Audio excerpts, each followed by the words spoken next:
دا پوښتنه مو ښایي اورېدلې وي چې د کورونا ټېسټونه د څه لپاره دي او څنګه کیږي.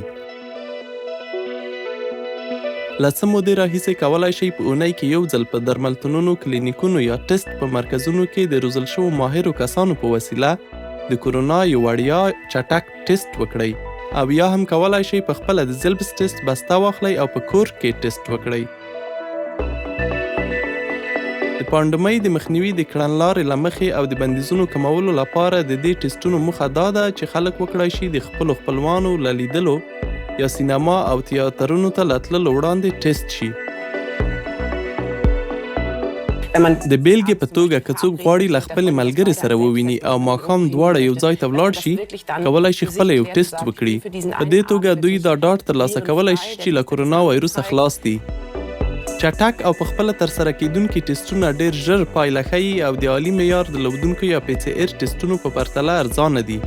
البته چټک ټېسټونه ډېره کره پایله نه ښیي، ځکه د PCR ټېسټونو پر خلاف کوم چې د وایروس جینیتیک جوړښت په نښه کوي، چټک ټېسټونه د وایروس په پروتینو پسې ګرځي. اوس خبره دا ده چې دا ټېسټونه څومره دقیق دي. کوم څه چې مهم دي دا دی چې ووایو د چټکو ټېسټونو دقت 96% دی. دا خبره څرګندوي چې که د چا د ټېسټ پایله منفي هم وي، په بشپړ ډول په دې معنا نه ده چې هغه به کورونا نه وي.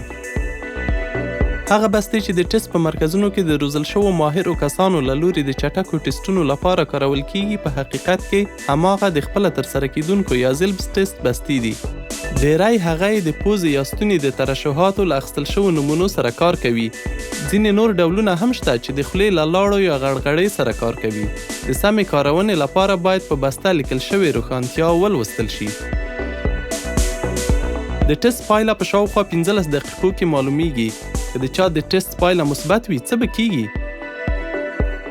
تر ټولو لومړی باید د هغې مسؤلیت ومنئ، یعنی باید په کرنتین کې پاته شئ او بیرون ته د تللو اجازه نه لرئ. همداشان باید له خپل ډاکټر یا ټېسټ په مرکزونو کې د کورونا اصلي یا PCR ټېسټ ترسره کړئ. په کور کې د ترسره کیدونکو ټېسټونو د ناسموالي شونتیا ډېره ده، او له همدې کبله دا ښه ده چې د ټېسټ په مرکزونو کې له اونیزو وړیا ټېسټونو ګټه واخیستل شي او هلته د روزل شوو ماهرو کسانو په وسیله دا کار وشي. د کورونا د پانډمۍ پر وړاندې د نورو کړنلارو ترڅنګ چټک او په خپله ترسره کیدونکي ټېسټونه چې په اسانۍ د لاسرسي وړ دي، د کورونا د مثبتو پیښو له چټک تثبیت سره د کورونا شمیرو راټیټولو لپاره ښه وسیله ده او په دې توګه د بندیزونو په راکمولو کې اغېزناک دي.